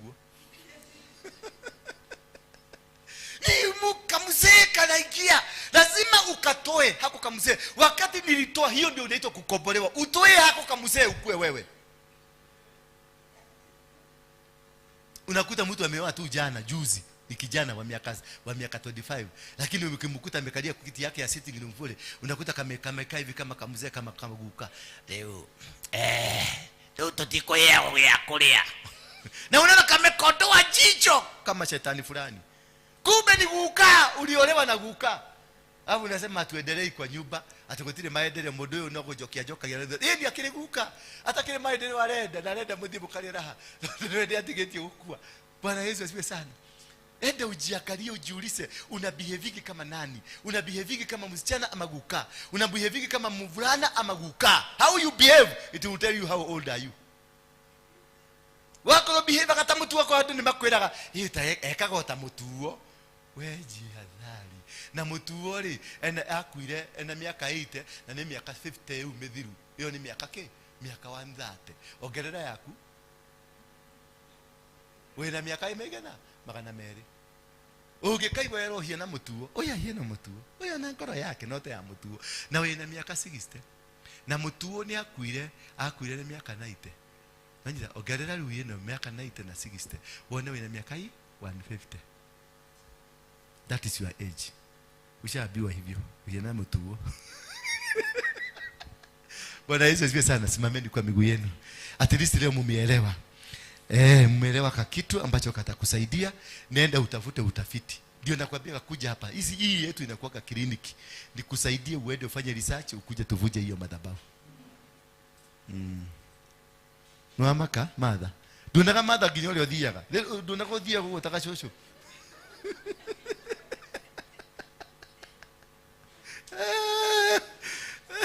Unakuta mtu mwingine mnasikilizana, mnaongea vizuri, mmependana, kesho unasikia amekwambia kitu kingine tofauti.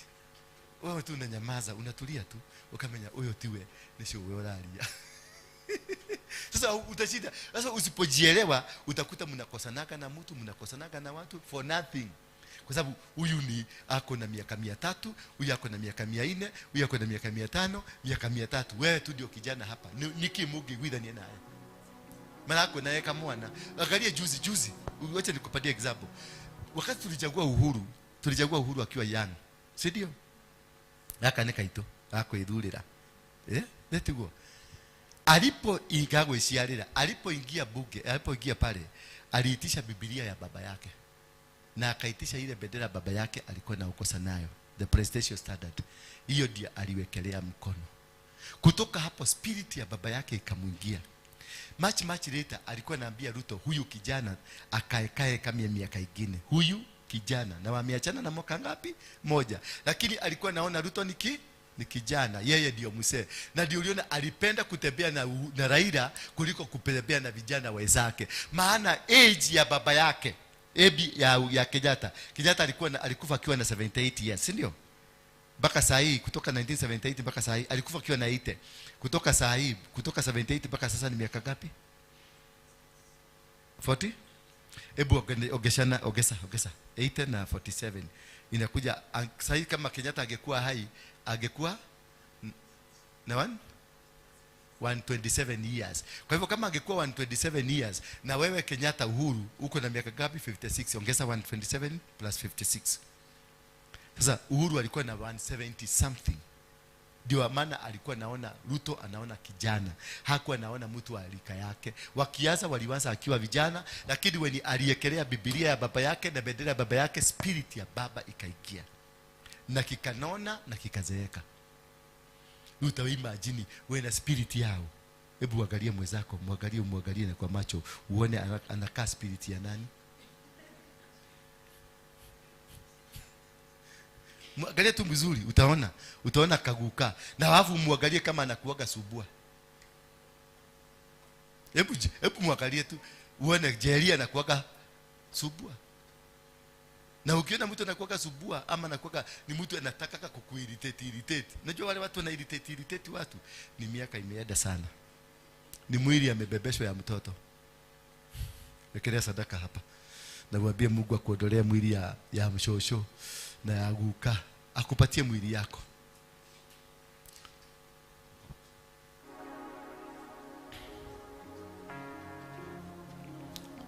Wekelea tu hapo. Ambia tu Mungu, niondolee mwili ya shosho, maana nina behave kama shosho. Unapatia mtu date, ukiwa unapatia mtu, nakuta mtu alipatiwa date aende akakunywa kahawa, lakini venye atabehave anakwambia ndikwe hareirie. Niki utekwe hareirie na ndole modo we single. Mtu ni single na umepata opportunity, mwanaume amekupatia, amekuproposia muende Serena mkakunywa chai, anakwambia ndikwe hareirie. Asa shoka rojo shoka pastor hoyeragie muthuri na urahetwo date ya ira ka date ciumaga kuitimaga bahoya ine. Mungu hapatianagi mke kwa wale wanatafuta wake na wale wanatafuta wanaume. Mungu hapatianagi. The Bible says whoever does what? Findeth. Ni wewe utafute uletee Mungu. Mungu hana mahali sote atakutafutia mtu akuletea, hakuna. Whoever findeth Dio sharie mundu. Wera Ngai akohe thamiri cia kuona mundu. Ala matale nado futa hiyo kitu ya kugojea Mungu. Ndio unaona mtu aliyekuwa na miaka 25 anasema I want a man who is driving a Mercedes and a Range Rover living in Elunda. Akiwa na 25 amechapa, amekosa, imefika 30.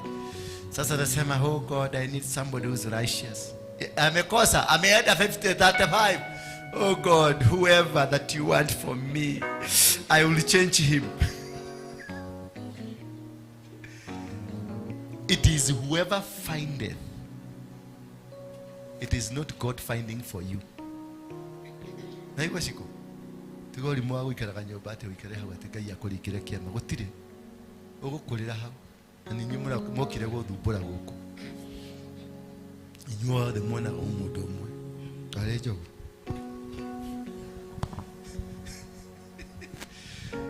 Ndio hii kitu. Weka huko. Taweza. Sasa nataka tujipeleke mbele za Mungu. Ndio hizi. Nataka tujipeleke mbele za Mungu. Today is about understanding yourself. Asking God, intervene. Ingililia kwenye msingi yangu. Ingililia kwenye maisha yangu. Ingililia kwenye mipango yangu. Niweze kujielewa. Uweze kujua why are you single mpaka sasa. Sasa kama mimi najiulizaga na ndivyo niko msmart. Niko single. Yaani nimekuja kupata bibi nikiwa 4th floor. Na imagine mumudu tani kigia mutumia na miaka 40 hakuibete.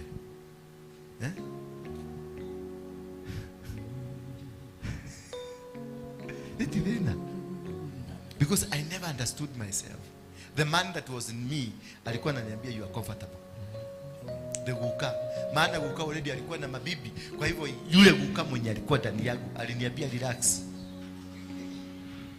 Sasa wakati nimezeeka ndio nimerealize kumbe guka ananitumiaga vibaya.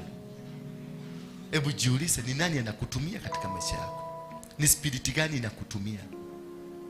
You need to understand that why umejaribu kufanya biashara zote, nothing is working.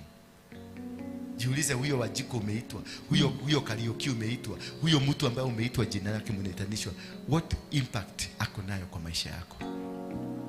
Sogeni hapa mbele tuombe pamoja. Bwana Yesu, nimekuja mbele zako, unifanye kama upendavyo.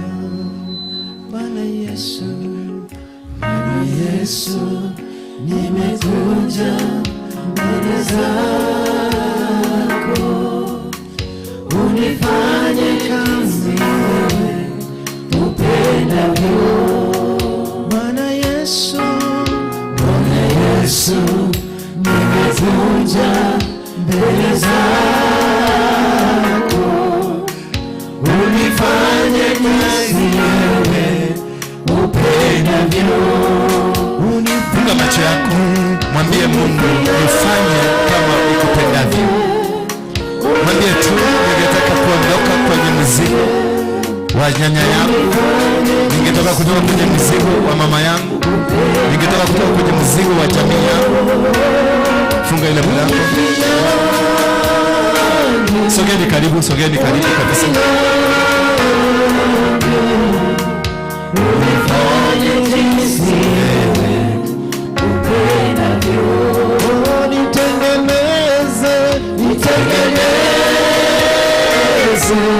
Funga macho na ufungue kinywa chako.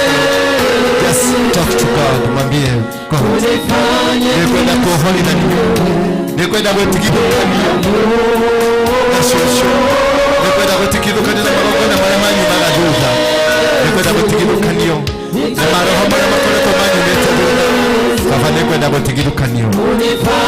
Just break the boundaries, break the bondages, break this evil spirits, break these evil powers that are against your life. Break them. Unifanye jinsi wewe upendavyo. Unikomboe,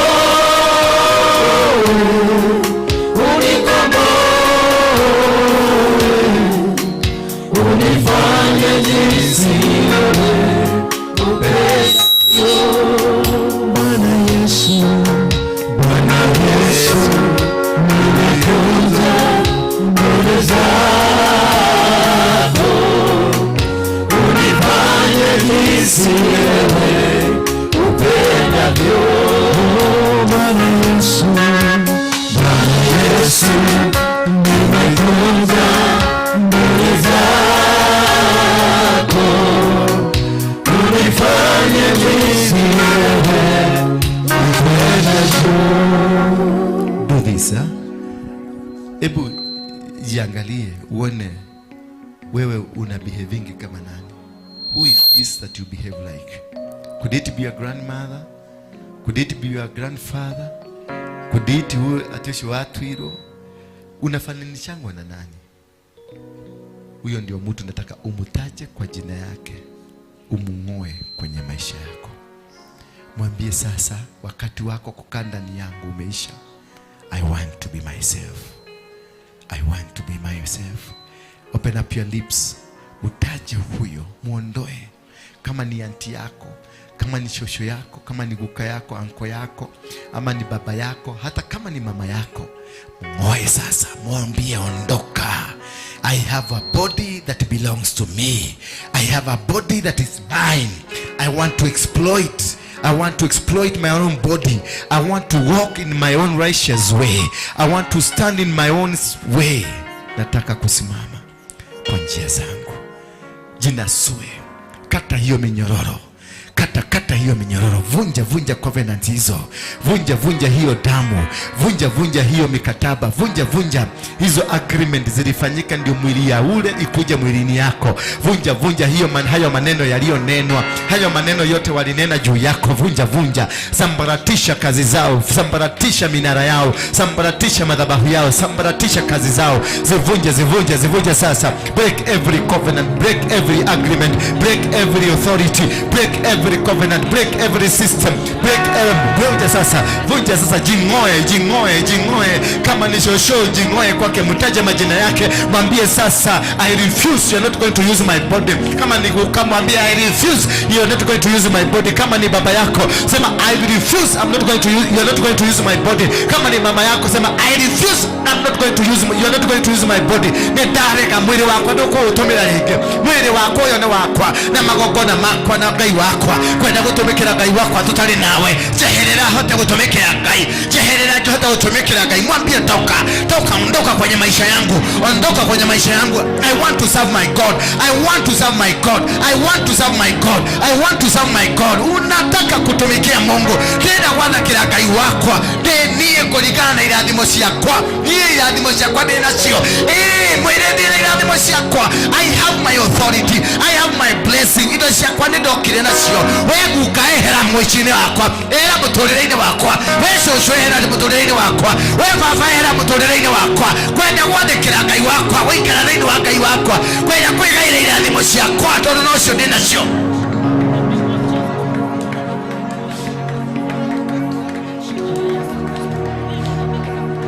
Ngoa kabisa, ngoa kabisa, ngoa kabisa.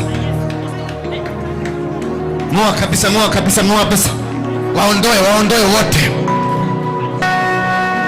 Hata huyo pastor ulienda kuimitate kukaa kama huyo pastor, huyo bishop ulienda kuimitate kukaa kama huyo bishop, huyo mtu ambaye unaimitate kukaa kama yeye, huyo mtangazaji unaimitate kukaa kama yeye, muondoe katika maisha yako ndio baraka zako zipate mahali pa kukaa. Muondoe katika maisha yako ndio baraka zako zipate kukuja. Muondoe katika maisha yako, maana kule mbinguni unaonekana ukiwa duplicate, hauonekani ukiwa original. Muondoe ndio ukue original. Muondoe kabisa, wang'oe wote. Wang'oe hata yule mwalimu ulitaka kukaa kama huyo mwalimu, muongoe kabisa. Muondoe kwenye maisha yako huyo mfanyikazi ambaye ulimpenda sana, ulitaka kukaa kama naye, mung'oe. Ulitaka kukaa kama wazungu, ng'oa uzungu ndani yako ndio Mungu alete baraka zako, maana baraka zako ni original na zinakuja kwenye kitu original.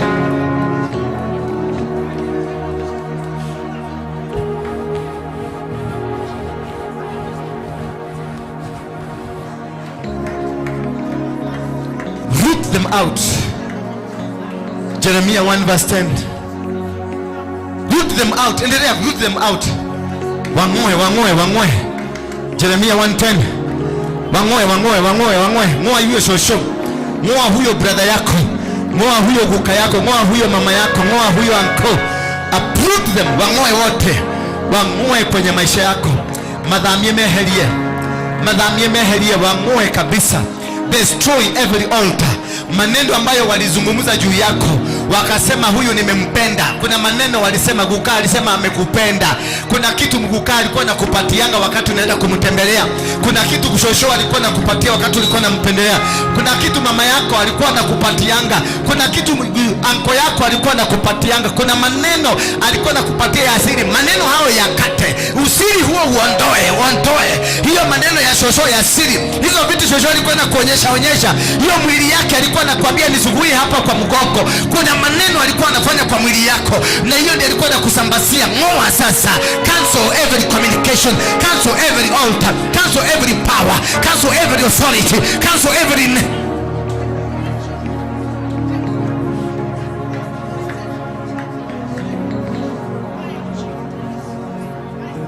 In Jesus' name we pray. Look here, say amen. There is this one altar, but to all of us, we ignore it. But it's so tragic in your life. Kuna watu, mama yako alikuwa anakupenda sana. Yani wewe ndiye alikuwa anakuita kwa bedroom. Anakuambia tusiri. Kisha anakuambia dua mgoko. Anatoa nguo zake zote. Nimefunua. Anatoa nguo zake zote. Unamsugua. Nakwambia nikanyage mgoko vizuri, unamsugua. Alikuwa anakupatia power zake. Kama alikuwa mchawi, alikuwa anakupatia. Kuna Shosho, kuna watu walipenda sana na Shosho. Unapenda Shosho, alikuwa anakupenda. Vitu zake zote hata alisema uachiwe. Uliwachua mpaka na madhabahu yake. Disconnect now. Open up your lips. Kama umewahi kuwa kana mama yako kwa nyumba ama baba yako kwa nyumba, tusiri mlikuwa nato mkipaka na maneno mlikuwa mkiabiana, ama mlikuwa na Shosho ama Guka alikuwa anakupenda, mpaka kuna kakamukwaje Guka alikupatia, kuna kakitu Shosho alikupatia. Hiyo ni madhabahu ambayo alisambaza kutoka kwake akakupatia. Disconnect hiyo kitu in the mighty name of Jesus Christ. Disconnect every force. Fungua kinywa chako, usikatai mambo yote ambayo mlifanya na Shosho kwenye usiri kwenye bedroom. Mambo yote mlifanya na mama yako kwenye usiri kwenye bedroom. Mambo yako mlifanya na baba yako kwenye usiri kwenye bedroom. Mambo yote ambayo mlifanya na uncle kwenye usiri kwenye bedroom, ama mambo yote ulifanya na Shosho, ama mtu yote ule ambaye sio, hata kama si wa damu yako, lakini alikupenda kabla akufe. Hiyo ni madhabahu ambayo inatawala maisha yako. Disconnect. Vunja hiyo madhabahu, sambaratisha, ngoa kila kitu. Destroy every pillar, destroy every authority in the mighty name of Jesus Christ. Destroy every authority in the mighty name of Jesus Christ. Destroy every authority in the mighty name of Jesus Christ. Destroy every authority. destroy every authority, destroy all powers, destroy them now, destroy them now. Vunja sasa, vunja sasa, vunja sasa, vunja sasa hiyo madhabahu, vunja sasa hiyo madhabahu, vunja sasa hiyo madhabahu, ngoa hiyo madhabahu, ngoa hiyo madhabahu, ngoa hiyo madhabahu, ngoa hiyo madhabahu, ngoa hiyo madhabahu, ngoa sasa hiyo madhabahu ya shosho, madhabahu ya mama yako, ngoa madhabahu ya shosho, ngoa madhabahu ya guka yako, ngoa madhabahu ya baba yako, ngoa sasa madhabahu hiyo, ngoa sasa madhabahu hiyo imekutawala katika maisha yako, ngoa hiyo madhabahu ya shosho. Alikupatia kwa upendo, hakukupatia kwa ubaya, alikupatia kwa upendo, maana alikupenda, aliona wewe ni mtoto ambaye angeachia madhabahu, akakuachia madhabahu ya kishetani, akakuachia madhabahu ambayo imekuwa ikikutawala mpaka sasa, inakutawala mpaka sasa, imekutawala in the mighty name of Jesus Christ, inakutawala. Ngoa sasa, ngoa mizizi sasa. Angalia, ngoa mizizi hiyo, ngoa uproot, ngoa mizizi hiyo, ngoa hiyo mizizi ambayo walikuachia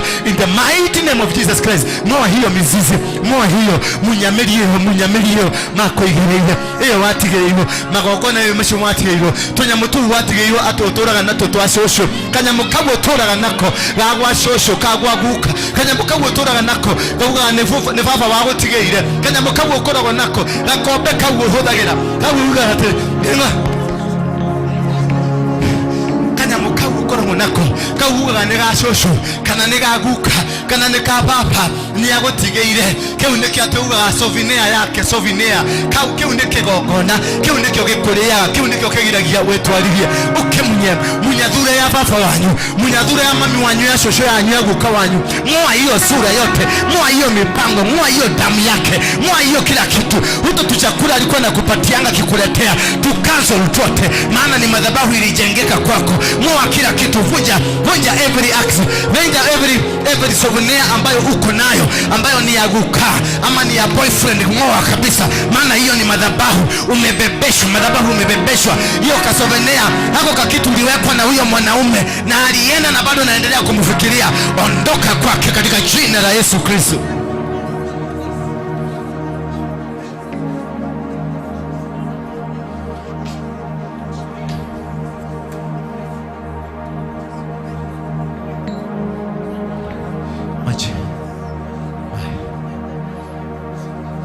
Ori mashanda la baburianza riketerere boribozanda yake ndemorina yoza.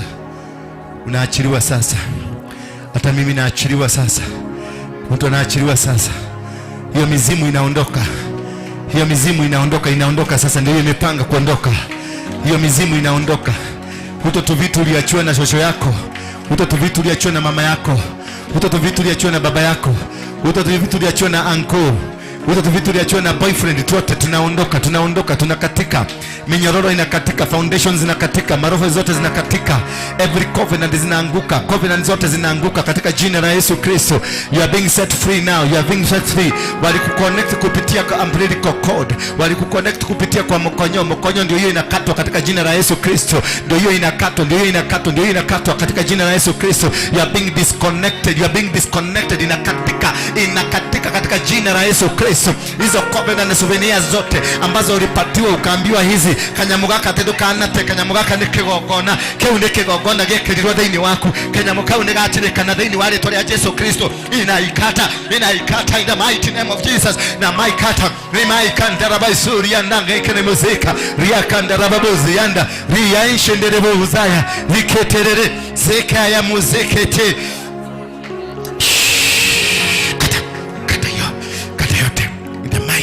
Jesus Christ. I disconnect every covenant, I disconnect every authority ambazo zimeunganishwa kwako. Listen here. Hawa wazazi wetu, pia wewe ni mzazi. This is what you must not do. Hawa wazazi wetu, kuna mtoto mmoja walipendelea ama wewe walikupendelea. Kuna gukari kupendelea, ama shosho alikupendelea, kuna ango alikupendelea, kuna auntie alikupendelea, kuna mtu neighborhood alikupendelea sana, kuna mwalimu alikupendelea sana, kuna pastor amekupendelea sana. All those are altars that are speaking in your life. Maana upendo huo ni kukushika, ulikushika. You are no longer yourself, you are walking with the same. Wherever you go, it is them. Ndio kwa maana alikupenda na hata akakwambia, akakupatia vitu chakula, akakupatia vitu alikuachia. Kuna tu vitu alikuachia, huto tu vitu tuliwachwa kwako tukue kama connection. Bwana Yesu asifiwe sana.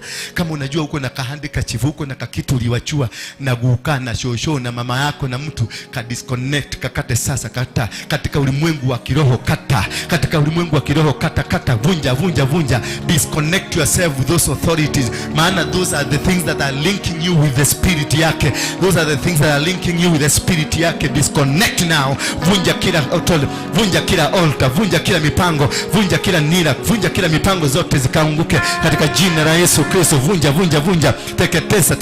teketeza kwa moto, teketeza na uangamize, teketeza. Ngoa altar zao, ngoa ashera zao zote katika jina la Yesu Kristo. For you to start actual deliverance, those are the things that you need to look at. Kuna kaguo ulipatiwa na mama yako. Kuna kaguo uliachiwa na guka ama shosho. Kuna kakofia kake. Kuna kamkwajo kaguka alikuachia. Hiyo ndio sasa kitu ile inakushikanga. Ndio madhabahu alikuachia ya kukushika. Kuna pesa uliachiwa ama kuna mtu alikuachia, msugu fulani alikuachia noti ya dola ya 100, hujai kuitumia miaka 10 sasa inaisha. That is an altar. Hiyo ni madhabahu ambayo inakushikanisha, inakuzuia, hauwezi kuenda mbele ama nyuma. Umekuwa captured, you are captured. So tu vitu vidogo tu, earring uliletewa na auntie, tu pete ulikuja ukaachua na mzee fulani, bado umekaweka. That is what is costing you. Kuna tu vitu ulipatiwa na ule mzee alikuoa na ukaficha ikakuwa souvenir. Anything ambao umeiweka kama souvenir, it is an altar speaking in your life. It will never let you go. It will always capture you. Ndio unaonaka unapataka kamuse lakini unarudi nyuma. Ukienda wakati mnaenda kuoana, kwa sababu kale ka altar kaliachwa, ndio kana kuuliza, si unakumbuka kuna msugu alikuachia kakitu, unaacha hiyo maneno. Lakini msugu alienda na kasahau na wewe. Bwana Yesu asifiwe sana. Vuja hizo zinakwambia you must go home. Ukienda nyumbani, nenda ufanye analysis tu vitu ambazo uko nako na hako kakitu ni ka souvenir kwako. That is an altar. Hiyo ni madhabahu. Usipoivunja hakuna siku utafaulu. Usipoivunja hakuna siku utasimama. Maana ukijaribu kuenda, hiyo altar inakuzungumziaga, inakuuliza unaenda wapi? Si unajua tulikuoa. Bwana Yesu asifiwe sana. Ndio wakati wengine, wakati wa deliverance unaonaga nikifanya mtu hivi, kuna pete Mungu amenionyesha ulivalishwa katika ulimwengu wa uko wa giza. Walikuvalisha mapete, wamekufuga. Kuna wengine wamefugwa mpaka viuno, wengine wamefugwa kwenye miguu. Lazima uvuje hizo zote. Bwana Yesu asifiwe sana. Katika kitabu cha Yeremia 1 mstari wa 10, Biblia inasema namna gani? Yeremia 1 mstari wa 10, hivi ndivyo madhabahu huvunjwa na hivi ndivyo nataka muende muanze kufunja. See, I have this day set thee over the nations and over the kingdoms. Kitu ya kwanza ufanye, to root out, ungoe muzizi, utafute muzizi. Bwana Yesu asifiwe sana. Utafute nini? Muzizi yako, ndio utajua wewe ni nani. Number 2, leo nimekupa mamlaka juu ya mataifa na falme, uwe na mamlaka ya kungoa. Kisha ukisha ngoa, namba 2, unabomoa. Maana umeelewa the structure of the house, uibomoe. Namba 3, mamlaka ya 3 umepatiwa, ukisha bomoa, haribu, teketeza, haribu. Hizo vitu zote uziziache ziharibu. Ndio unaonanga tukitoa pete hapa, tukitoa vitu tunaendanga kuvichoma, ndio tuharibu kabisa. Maana zinaweza kurudi, zina uwezo wa kurudi kama hauwezi kuharibu. Na ya mwisho, uko na mamlaka ya nini? Kuangamiza kabisa. You destroy completely. Alafu kisha ukifanya hivyo, ukisha angamiza, ukisha haribu, ukisha bomoa, ukisha ngoa, basi hiyo unateketeza kwa moto. Number 2, kisha unapatiwa mamlaka ya nini? Ya kujenga na ya kupanda. Ukingoa madhabahu yoyote katika maisha yako, usiache bila kujenga madhabahu mpya. Maana ukiacha bila kujenga madhabahu mpya, ile madhabahu ya zamani itapata nafasi, watairudisha. Maana madhabahu ya shetani iko, shetani wanaona umetolewa sasa wanashindwa itaenda wapi. Yule mzee alikuwa na mapepo ma regions, waliomba ruhusa waende wakaishi kwa nani? Kwa nguruwe. Maana mapepo haiishi uko nje, inaishi mahali kuna damu na nyama. Kwa hivyo uking'oa madhabahu aina yoyote unajenga. Gideoni alipong'oa madhabahu ya baba yake, alijenga madhabahu ingine. You don't live vacuum. Ukiwacha vacuum watarudi. Ndio nananga tunakuombea wakati mwingine, alafu tena unakuja with the same problem. Ni because tulibomoa lakini haukujenga. Bwana Yesu asifiwe sana. And now may the grace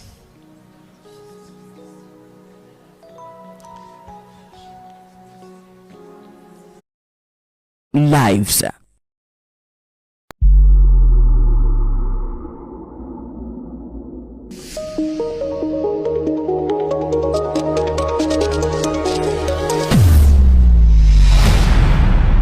Bethel Clouds TV, empowering lives.